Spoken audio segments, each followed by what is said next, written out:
Hey, what's going on, everybody? Alex here, and welcome to another video. In this video, we interview someone extremely talented in the door-to-door sales industry, where this individual has sold over 1,000 accounts in pest control in one summer, which is insanely impressive, to now has transitioned his career to start selling solar. He believes solar is the future, and he's hoping to not only replicate his success in pest control, but hopes to find continued success in solar. In this interview, we do a deep dive into his sales philosophies, the things he's investing in, and ultimately paving a path to success. So I hope you guys find this interview insanely valuable. Hope you enjoy. Dude, there's something to be said about whatever, you being in a sales role, me being in a sales role, and creating these targets, creating these targets of like, okay, I'm going to go do this. And when I go do this X goal, I get to reward myself with Y, right? And so I know you're in the door-to-door industry. I'm going to give you a moment here to introduce yourself and stuff and tell them who you are. But tell everyone about the Z06. Tell them about what your goal was and how you achieved your goal, and then what you got by achieving the goal. Yeah, 100%. So I do door-to-door sales. I had done pest control for 3 years. Last year, I set out on a journey to service over 1,000 individual homes. They all had to sign contracts. They were on auto pay, good, solid accounts. I set out for that goal. I hit my goal. I've wanted a Corvette for years. I love the Z06. Just the speed, sound, everything. I love the smell of them even. I swear the red leather has a scent to it, and I just love it. But yeah, hit 1,000 accounts, and then just shortly after, about a month after, I was actually able to go and purchase it. It's paid off cash. So is the Tesla. Yeah, we've been very, very blessed. Dude, that's great, man. Good for you, man. Like, there's something to be said about creating that goal. Now, I'm not in the pest control industry. I'm in the mortgage industry. I'm in the real estate market. I kind of understand what is high achieving in my industry, but tell me about in the pest control or door-to-door industry in general, 1,000 units or 1,000 doors being serviced. Where does that range on the scale? Is that common? Is that uncommon? If you had to put a percentage to it, how many people do you think actually hit that goal? What do you think? Yeah, it's definitely 1% of 1%. It's the very top. It's called the Golden Door Award, is 1,000 pest control accounts. There's different things for different industries. But yeah, last year, I think there were less than 10 out of probably 30,000 people who do pest control door to door. That is amazing, dude. So you're talking about you're the top 1% of the 1% of your industry at the moment, which, how old are you? 25. 25 years old. You have a long time to do this, right? Hopefully we do this for a very long time. You achieve everything you want to achieve, which to, reach such excellence at such a young age, obviously is super impressive. But before we kind of talk about money and kind of change the conversation into kind of investments, I would love to know the things that you're investing in, or even just what your investment strategy is. I want to know why you paid cash for the cars and didn't want to finance the cars. Like the goal of this channel is to talk about money. The goal of this channel is to talk about success. It's to talk about how are we going to improve ourselves? What are we doing to get better? I know you've done 75 hard, right? There's all these little things that, like hitting 1,000 doors or whatever that is, whatever success is in your industry, you don't do that by accident, right? And so as we kind of go into investments and things like that, I want to ask you, why did you pick the door-to-door industry? And what do you see yourself doing in the future? Do you plan on staying in the door-to-door industry? Tell me a little bit about that. Yeah, great question. And I think obviously it's different for everyone. For example, everyone knows Alex does mortgages. So I think you just have to find something you're passionate about. And then also you have to be good at it. If you're not good at it, then find something else. So yes, you have to be passionate about it. You have to be good about it. And then find something you can enjoy. And I think if you are good at it, you will enjoy it. The reason I found door-to-door is I had served in LDS mission. I had done door-to-door 2 years for that. And then I came home. Summer sales, door-to-door sales is a big thing in Utah, huge recruiting area. I had gotten into it. First summer, I did all right. I did above average, about 214 homes in pest control. Second summer, I did 401. So definitely better. And then third summer, I did 1,009 homes. So huge jump. Future for me. So I'm doing solar now. I've made the switch from pest control to solar. And I see, I mean, it's a huge run. Solar is the future. We're talking about Tesla's clean renewable energy. There's a tax credit from the government. So I definitely think it's the future. So I want to ride this out for as long as I can, for sure. Awesome. Do you think you're ever going to start your own company, or do you kind of want to stay within your vehicle within a company? I mean, is either route, which do you think you'll just keep doing what you're doing, or, eventually be like, oh, you know what, there's opportunity to go maybe do my own thing? Yeah, great question. And anyone who follows like Valuetainment, Patrick Bet David would know there's a difference between entrepreneurs and entrepreneurs. I have decided that I'm a good entrepreneur. I enjoy working within a company, so I don't have to worry about all the logistics and the administration. I just like to sell because that's what I'm good at. That's what I enjoy. So I've decided just to be an entrepreneur. So no, I don't see myself starting my own company. And that's so valuable to kind of have the conviction and yep, this is the route I'm going, because I tell everybody this, and kind of like we talked about a minute ago, it doesn't matter what you are. You can, if you strive to be the best at it, you can make money at it. It doesn't matter what it is. And so I say Correct. Vehicles. Say, okay, so your vehicle is the sales in the solar industry. My vehicle is mortgage loans in the real estate industry. I feel very similar to the way you feel. I am more of kind of on the entrepreneur side, but I found a niche within my company that I can be an entrepreneur while still running my own logistics team. And so there's something to be said about just knowing who you are, knowing what you do best at, and then just maximizing that thing. And no matter what that vehicle is, it doesn't matter, right? You can achieve financial success regardless of what it is, as long as you're the best at it. Yes. So that's amazing, dude. Before we kind of start talking about some investments, I want to talk about sales training and sales in general. How often are you training and studying to become the best at what you do now? Every single day, no doubt. So yeah, and Alex is huge into personal development. We both used to work at a credit union. We were loan officers together. And he was always very helpful with recommending me different books, things like that. So yeah, every single day I'm listening to business podcasts. I read every single day. I'm constantly training. So even, when I'm knocking doors, I'm self-evaluating if something went wrong, if they said no faster than they normally do, or if I would have normally got the sell. I self-evaluate. I'm training right there, then and there. But yes, 100%, you need to be training every day.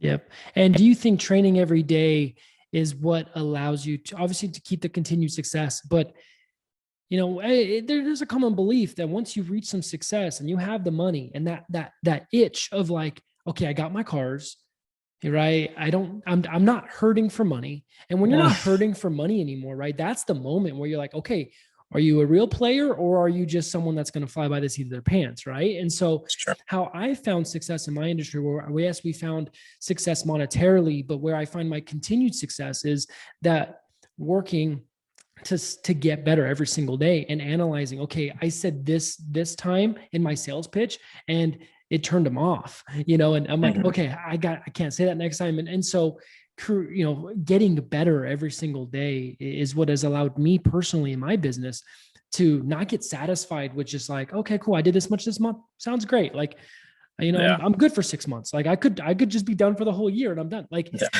which obviously isn't practical especially for you guys like us, but that's fantastic. Awesome, dude. Congrats. And like you mentioned before, you and I go back. You're the first person I thought of when I started this channel, because I'm going to be doing finance videos and things like that. But then I want to bring people on like you to kind of understand where everyone's perspective is when it comes to investing the money that they've earned. So let's talk about your cars first. So you have the Z06, which you probably spent 50, 60,000 on, right? It was with the warranty and everything, I think it was 80. So 80,000 on the Z06. And then how much did you pay for the Tesla? It's 43. So cool. So you're over $100,000 in on these two vehicles. Why did you decide? A third vehicle, yeah. And you have a third vehicle. Did you pay cash for that one as well? We did not. We actually financed that one. Cool. So there's cheaper trade. Yeah, and so there's cheap money, right? And you can leverage your cash. Why? I'm just interested for your perspective, because there's no right or wrong answer. But Mhm. with not financing the Z06 or the Tesla, was that more, was that a financial decision in terms of more like, okay, I can save that money in interest, or was it just more of like a mental health thing? Like, hey, you know what? I don't want to have car payments. And if by not having car payments, it allows me to perform better. What was it for you? What do you think? Yeah, great question. So it's both. So I mean, obviously, you need to be liquid. You need to have cash, and I still have plenty liquid. I mean, we're doing just fine, even with them paid off. We have our home. I've made 4 offers and duplexes and fourplexes in the past few months.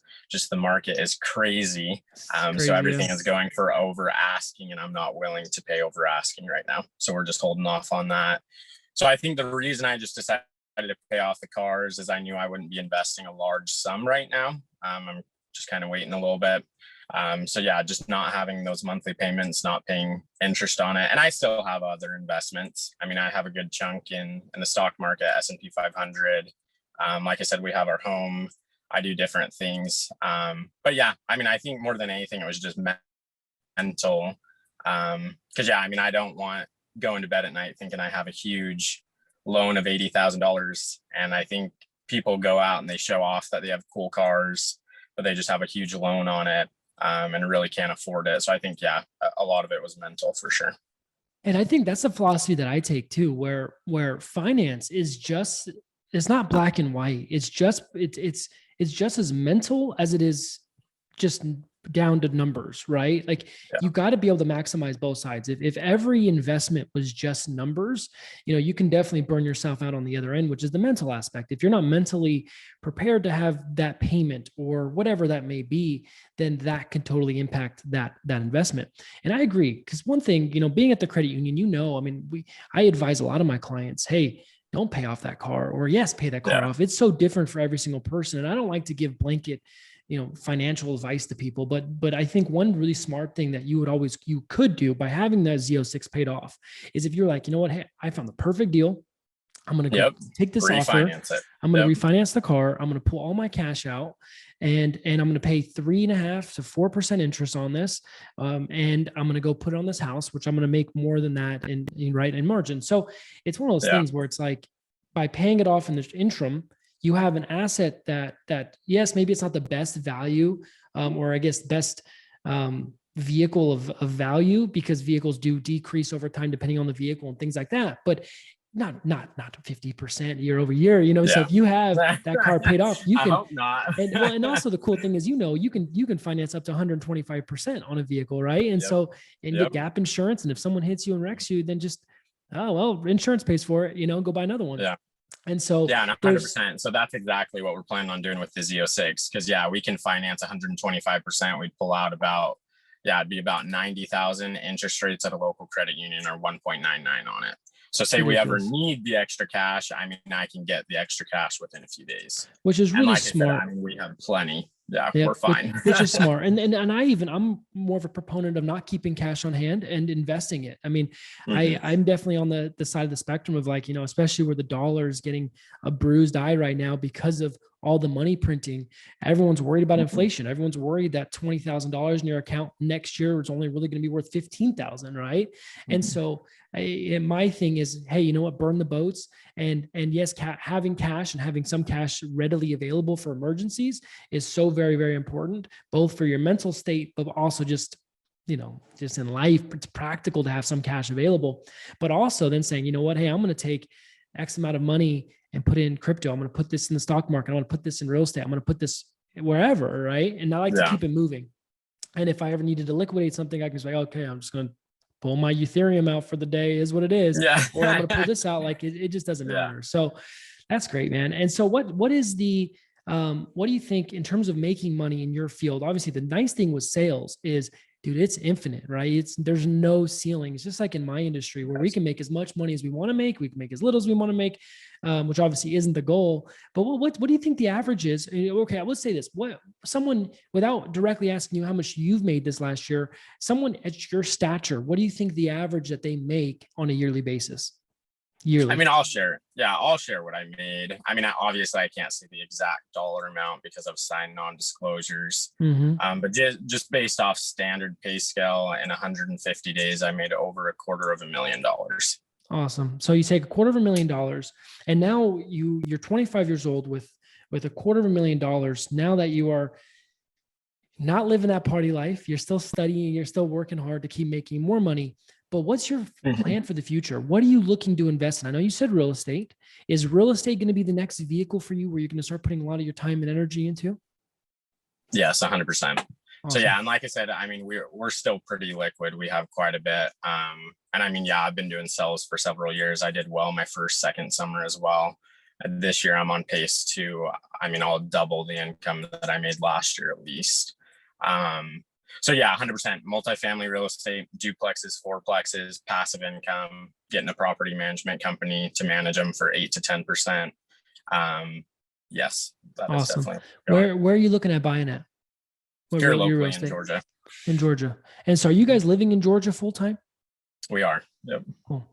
And so you're and so what did the real estate market look like in Georgia? I don't know it super well. Obviously, I'm here in Utah. I know what it looks like here, but even myself, my wife and I were looking at about 2 or 3 properties this year, and we're just saying, okay, maybe Utah isn't the best place to buy. We don't know yet. It's not predominantly a cash flow market, anyways. It's always been appreciation market, but when you've seen 20-25% appreciation year over year here, I don't know how long that's going to continue for. So I'm like, Yeah. well, maybe we look somewhere else. So Georgia, tell me Yeah. about Georgia. Why Georgia? Is it just because it's local to you, or is it just because you think the deals are just so much better?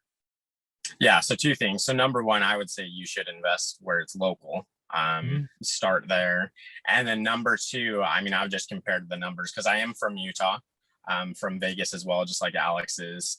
And I know how the markets are over there. I know what rents are like over there, and I know what rents are like here. Rents are roughly the same as what they are back west, like Utah and Nevada.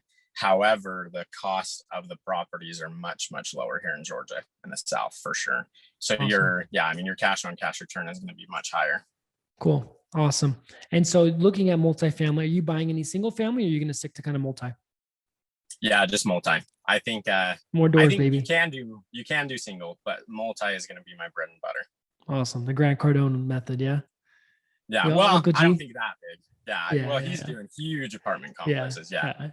Yeah, he's massive. So okay, so once you kind of thinking out in the future and you're kind of laying out your strategic plan, obviously the goal is to not invest in anything that's going to take away from your focus from what you're doing now. Your bread and butter right now is making money doing sales. That's what you're great at.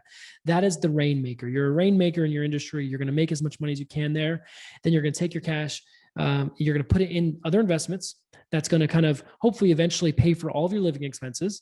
The nice thing then is you're going to take 100% of your income and then be able to then, you're going to get that hockey stick effect. It's going to grow exponentially because now if you make 300, 400, $500,000 in a year, then it's like, cool, I get to take this cash, 100% of it, and then go invest it. So now then it's real Correct. estate.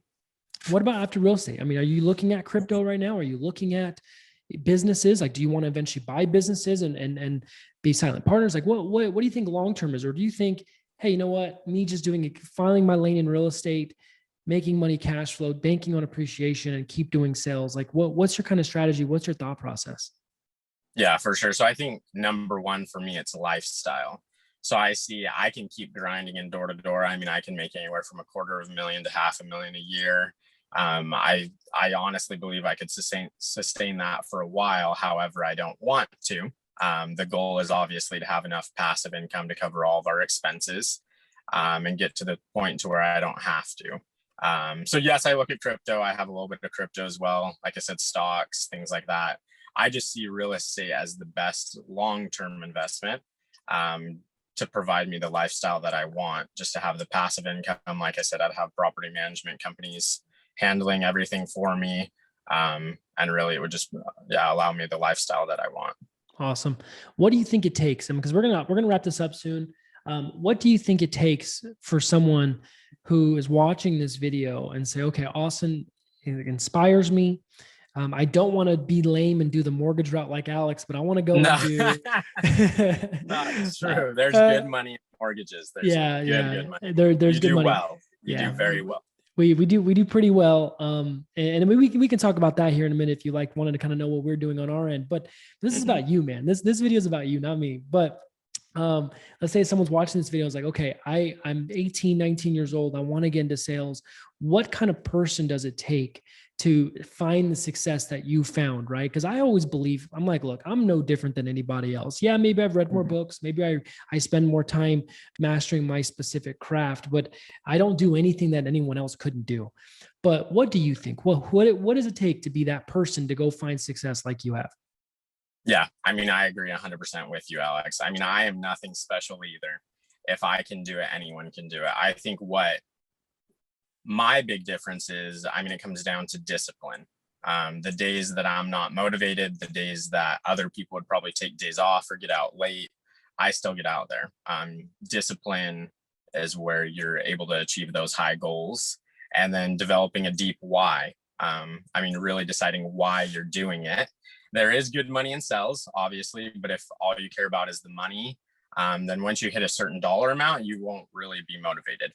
And especially once you've already made a little bit of money. I mean, a lot of people probably when they make their first six figures, they would kind of calm down. So you have to find a deeper why than just money for sure.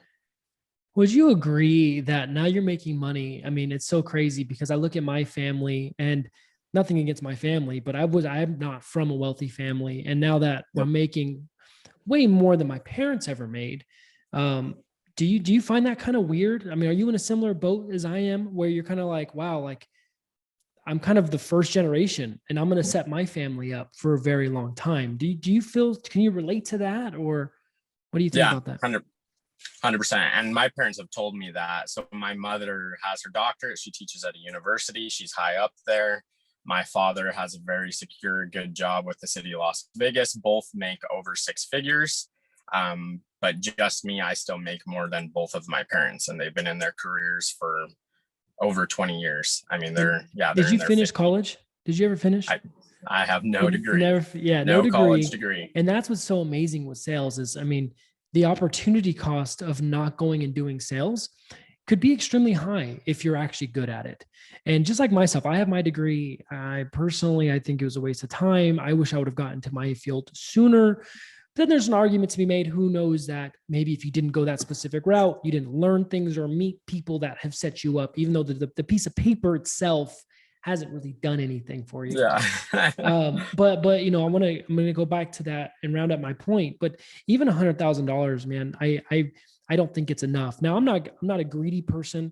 I think money is energy. I think money is powerful because more money you have, more things you get to do for you and your family. You get to take care of your community. For But sure. as you start making money, you realize 100,000 is not enough, right? No. So what number is enough for you, do you think? Great question. And this is something that's going around right now as well. Seven figures is the new six figures, 100%, because of inflation, because of everything everywhere, that everything's going. So for me, I mean, yeah, per year, I mean, right now my sights are set on seven figures.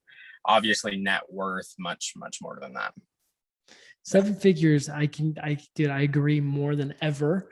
And because you start making 300,000 a year, and yes, it's a lot of money, and you can totally live whatever lifestyle you really want at that level. If you really want to, you can be financed out the gills, or you could live very frugally, and you can kind of you have options at 200,000 a year. You do. You can buy a nice house, you can buy a nice car, but you're living okay. But then you realize that that's not enough. Man, it goes a Mm-hmm. lot quicker. It's a lot easier to spend it or invest it than it is to make it.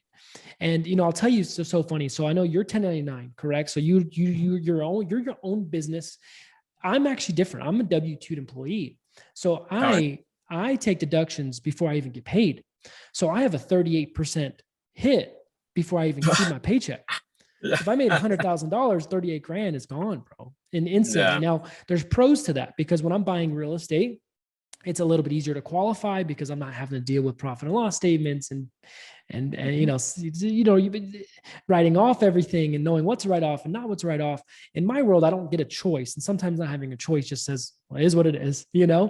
But especially being W-2, I'm like, dude, it's not enough money. I mean, I could have a paycheck for 40 grand, and I'm like, Okay. I mean, after deductions and everything, you're like, oh, this isn't enough, man. If you're investing 50% and then this is going there, this is going there, you're investing back in your business. So, to round that out, I mean, making $1 million a year should be it, right? And then hopefully onward, even greater than that, which is great, man. So Austin, thank you so much, man, for coming on. This has been a pretty short conversation, but what I want to do is every year, maybe we hop back on for 10, 20 minutes and kind of recap, man. I'm always about brainstorming and scheming. I'm excited to see you succeed in your career and see what else you end up deciding to do. And who knows, maybe I'll be out there investing in Georgia, man. Maybe I can, There we go. Let's partner on a deal. dude, let's do it, bro. And if you have any good property management companies out there, dude, throw them my way. But other than that, where can people find you, Austin, before we sign off? Yeah, so I do try to be pretty active on Instagram, responding to all the DMs that I get. It's Austin, so AUSTING McDMCD. All right, guys, you heard it there, buddy. Guys, go give him a follow. He's super sharp. He's selling a lot of good, shares a lot of books online. I mean, everything that he's studying, he's open about. So make sure you're following him if you want to get some insight. Until then, guys, see you guys in the next video.